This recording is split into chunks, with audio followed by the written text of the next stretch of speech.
Ik pa laikam gadās sastapt uzņēmējus, kas izvēlējušies darboties kādā pavisam neparastā nozarē. Tādā, par kur mēs ikdienā pat neiedomājamies. Viena no tādām ir briežu audzēšana. Kad uzņēmējs Guntis Belēvičs 2004. gadā iegādājās zemi Kokneses novadā, radās jautājums, ko ar to darīt. 5 gadu laikā zemnieku saimniecībā Zemitāni tapis Latvijā lielākais briežu dārzs, kura galvenais darbības virziens ir dzīvu briežu tirdzniecība. Taču līdztekus tiek piedāvāts arī lauku turisms, medību turisms un gaļas pārstrāde. Es domāju, ka veiksmes formula viņa visos laikos ir vienmēr viena un tāda pati.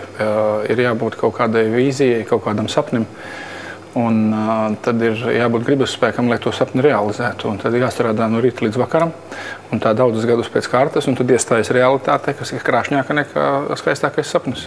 Šobrīd Zemitānos ir izveidots Latvijā pirmais uzņēmums, kas saņēmis pārtikas un veterinārā dienesta atļauju nodarboties ar kontrolētos apstākļos audzētu savvaļas dzīvnieku gaļas pārstrādi. Ražotne atbilst arī visām Eiropas Savienības prasībām, kuras attiecas uz šo nozari. Zemitāna pat labi ir otra lielākā bioloģiskā saimniecība Latvijā. Protams, ražotnes veidotāji vēlējās piedāvāt tikai augstākās kvalitātes produkciju, tāpēc uz Latviju tika uzaicināts speciālists no Vācijas, kur šai nozarei ir sena vēsture un lieliskas tradīcijas. Tiesā arī Latvijā savulaik bija labi miesnieku meistari, taču šobrīd pašmājās speciālistus, kuri mācētu strādāt ar savvaļas dzīvnieku gaļu, grūti atrast. Briežu dārzā mīt ap 1000 pieaugušu savvaļas dzīvnieku, pamatā staltbrieži un dāmbrieži, taču šeit sastopam arī mufloni, meža cūkas un sumbri. Dzīvnieki uz saimniecību atceļojuši no Anglijas, Dānijas, Francijas, Ungārijas, Rumānijas, Polijas un citu valstu labākajām audzētavām. Maldīgs ir priekšstats, ka briežu dārzs pastāv viena gaļas ražošanas dēļ, jo šim nolūkam tiek izmantot tikai cilts turpināšanai nederīgie dzīvnieki. Daudziem varētu šķist, ka briežu ferma nozīmē parastu lopiem paredzētu ēku, kādas sastopamas Latvijas laukos, taču tā nebūtu nav.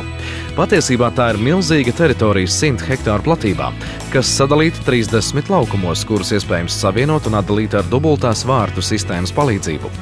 Ik gadu teritorijas paplašināšanas nolūkos saimniecībā tiek izbūvēti 20 līdz 30 km žogu.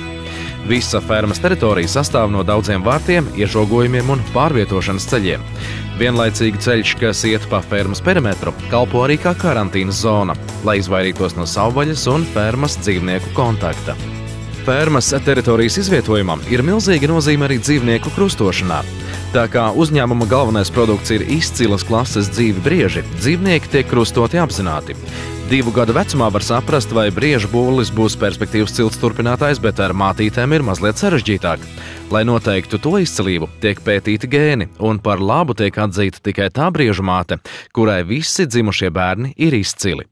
Piedzimušie mazuļi 3 mēnešu vecumā tiek nodalīti no lielo dzīvnieku bara un pārziemo ziemas novietnē, kas izbūvēta speciāli šim nolūkam un atrodas zem jumta.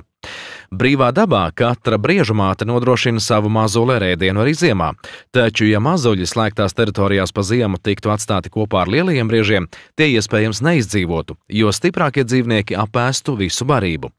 Arī lielie dzīvnieki ziemā papildus tiek piebaroti ar skāpsienu. Interesanti ir tas, ka briežu mātes veido savus bērnu dārzus, proti viena māte pieskata vairākus mazuļus, lai citas pa to laiku varētu paēst. Jau 2 gadu vecumā jaunais briedis uzskatāms par pieaugušu dzīvnieku. Līdzās dzīvnieku fermai saimniecības teritorijā ir izveidots safari, kurā dzīvnieki brīvi skraida un dzīvo dabā. Saimniecībā tiek piedāvātas arī komercmedības, kurām speciālisti izvēlas konkrētus dzīvniekus, jo netiek atļauts medīt kuru katru. 10 līdz 12 gadu vecumā briežu bullis sasniedz savu krāšņumu, tāpēc šis ir labākais laiks, lai to nomedītu trofejai. Tiesa, medības parasti notiek briežu audzētavas pārstāvi klātbūtnē. Cilvēkam uzturā ir nepieciešams lietot gaļu. Un iet medībās un pārnest mājās medījumu un pabarot savus bērnus un sievu un tuviniekus. Tā ir cilvēces kultūras neatņemama sastāvdaļa bijusi gadu tūkstošiem, kopš cilvēks ir radies līdz mūsdienām. Mūsdienās atsevišķas jomas tiek pārāk moralizētas un pārspīlētas. Tas, ko es gribu šajā sakarā teikt, es gribu teikt, ka mājdzīvniekus cūciņas, gotiņas, mūsu visus mīļos mājdzīvniekus. Cilvēks bieži tur necilvēcīgos un cūciskos apstākļos, un šiem dzīvniekiem ir slikta dzīve un slikts gals, un nav nekādu cerību. Tajā pašā laikā dzīvnieki savvaļas parko dzīvo laimīgu dzīvi. To var redzēt katrs, kas redz mūsu dzīvniekus dabā vai nofilmētus. Šie dzīvnieki nezin, kad viņi mirs, un viņi dzīvo daudzus gadus laimīgu dzīvi. Un, ja mēs gribētu iztūkt bez kādas liekulības, galu galā, protams, tas dzīvnieks kādreiz tiks pārstrādāts arī gaļā. Augstvērtīgie savvaļas dzīvnieku gaļas izstrādājumi šobrīd ir nopērkami firmas veikaliņā, kas atrodas lielveikalā Selver, Aizkrauklē. Atvērts arī veikaliņš Rīgā. Šobrīd uzņēmums savu produkciju pārdod arī Latvijas labākajiem restorāniem. Ko Zemitānu saimnieks var ieteikt tiem, kas vēl tikai domā par sava briežu dārza izveidi? Briežkopība ir ļoti perspektīva lieta, sagādā milzīgu gandarījumu, jo dzīvnieki ir ļoti, ļoti skaisti. Un viņai varētu, manuprāt, būt tikai divas formas. Ļoti nelielā daudzumā, kā jūs sakiet, 5 vai 10 vai pārdesmit, vai milzīgā daudzumā. Skaitu nav nekādas problēmas. Un tad es cilvēkam ieteiktu izvēlēties, teiksim, vai viņš to grib kā skaistumu pie savas mājas. Vajadzētu izvēlēties tādas briežu sugas, kas ir augumā nelielas, kas neizmīda zemi.